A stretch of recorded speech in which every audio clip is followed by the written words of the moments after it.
Are you upset here a day after coming in second in the Indy 500 by half a second? That has to be tough to swallow.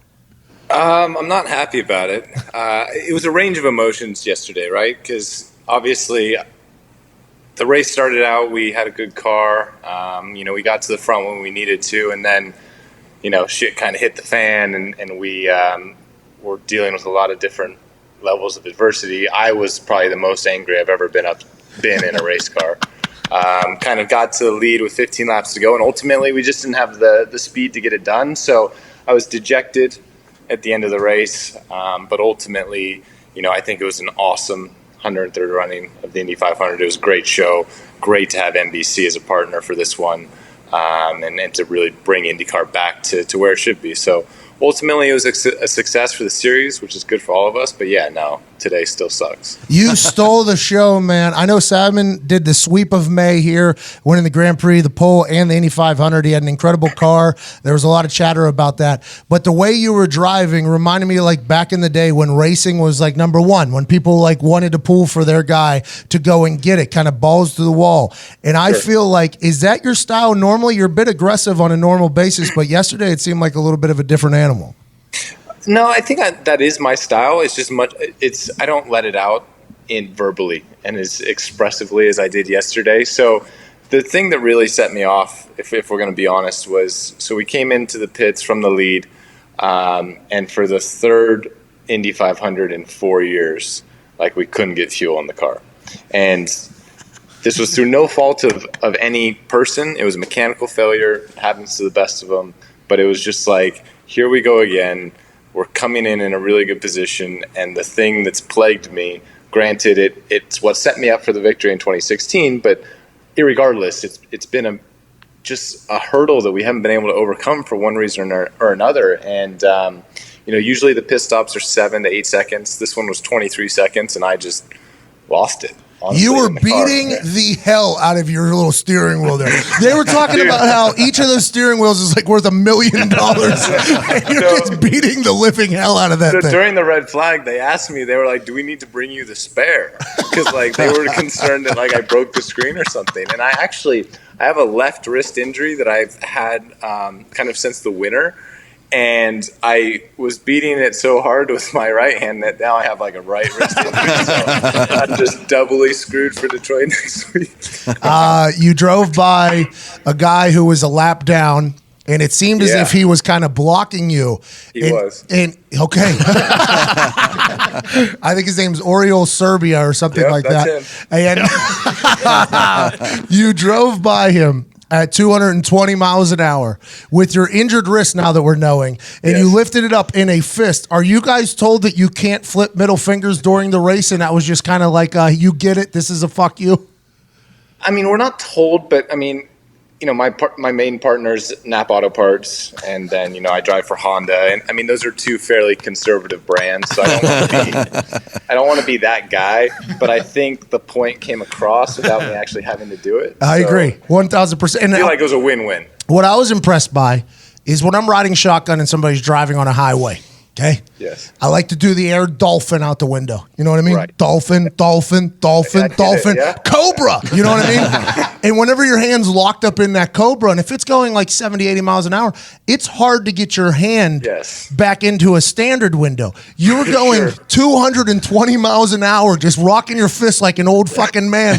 And then you had to get that thing back down in the cockpit. Were you a little bit worried that thing wasn't going to come back in any point? Well, you see, I wanted to do the dolphin, but I didn't have the range of motion. All right. But no, I wasn't. At that point, I was so beyond kind of, thinking about things logically. I mean, it honestly, and I know this kind of sounds bad to say, but it was that moment. It was just a red mist fueled like 20 laps. Like it was, I had Elio Castroneves who was 4 laps down, and the teammate to Simon Pagenaud on Team Penske, who was purposely like getting in the way when Simon and I were on different pit stop strategies. Oh, right? So that was thing number one that kind of got me riled up. Then we had the pit stop issue, and then Servia was a lap down and blocking as I was trying to get my positions back. So it was these 3 things in the span of like 20 minutes, and I just at that point, I was gone. Like, it was, I am going to win this race. I don't care, period, end of discussion. And we got close, but ultimately it wasn't enough. Hey, that competitiveness is nice to hear, though. It's like in golf and in racing, it always feels like when people lose, they're like, oh, we gave it a good go today. The car just didn't have it. It's like I don't want to say it's too gentleman-y for me, but it is. It's almost too gentleman-y for me.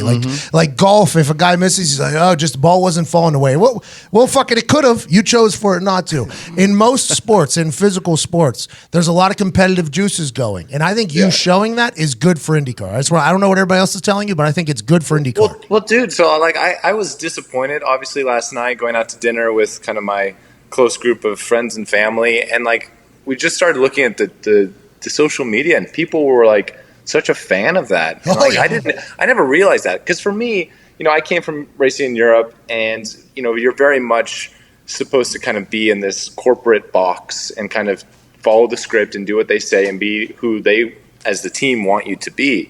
And so coming to IndyCar, I knew that the fans really had an attachment to drivers and their personalities and who they actually were.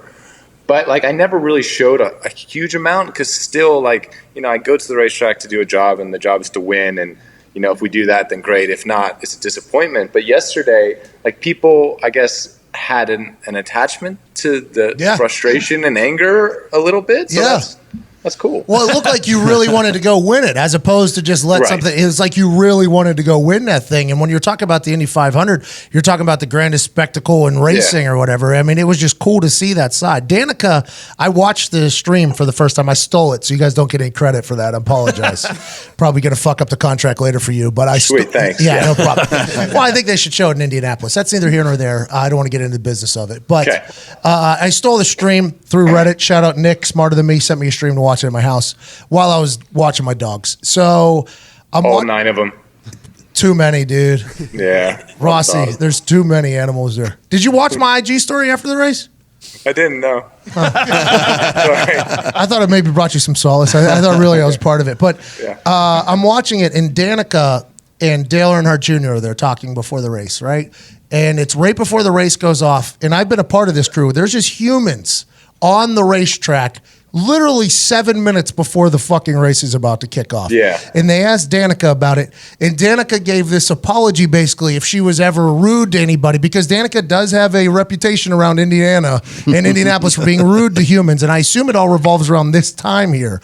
She said, you're so tunnel vision and so locked in, you're just trying to get to your car. But you got fans everywhere asking you for autographs and stuff like that. It could be a bit distracting.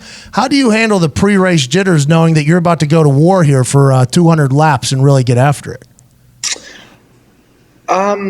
Honestly, I disagree with Danica. I think the 500 is the most controlled race that there is. So, we look at like Long Beach, for example, and that is just an absolute kind of shit show of just humans all around your car, and you're putting your helmet on and everything, and they're asking for a selfie and autographs, and like you have to say yes, even though in your mind you're like, stay away. Like, this is ridiculous. I'm trying to get in the car. But the 500, I think they do a pretty good job of keeping it pretty much under control of who's out there. But I think the more important side of it is you try and approach the morning as if it's just another race, right? You have your strategy meetings, you meet with your engineer, all of the normal things you would do any weekend. But then you have an hour of kind of the pageantry and the build-up and all of the salute to service and the national anthem and everything that goes along with the Indy 500 on Memorial Day weekend. And you can't help but be caught up in that moment. Like, there's just the emotions that you have, because you realize at that point that you're one of 33 people that are so lucky to be able to do that. So for me, that's the hardest part, is kind of coming down from that high and getting back to like that killer instinct focused of, yes, this is really cool, but also like, I have to go do something that's fairly extreme now and be prepared to do that. A lot cooler if you win, too. Yeah, way cooler. Second's kind of irrelevant. Thanks for the reminder. No, I want to let you know, I thought you won the race yesterday from a public standpoint. Now, granted, Simon's going to get a much larger check, and he's going to have an Indy 500 championship, which he hasn't had before, which you already have, so that's all good. But I think from a public standpoint, you won that fucking race, honestly. It was awesome to watch, dude. Well, that's cool, and that's good to hear, man, because like there were so many people in 2016. Like, they didn't know who I was. It was my fourth IndyCar race. I truly, I didn't have the appreciation for the 500. I had never been to one before. So I show up as this kid who, yes, I was American and grew up in California, but spent the majority of my adult life in Europe and was there for 7 years. So I come back to this race and I won on strategy, 100%. We did not have the best car that day. We didn't have the car to win the race, but nonetheless, we won, and people were pissed.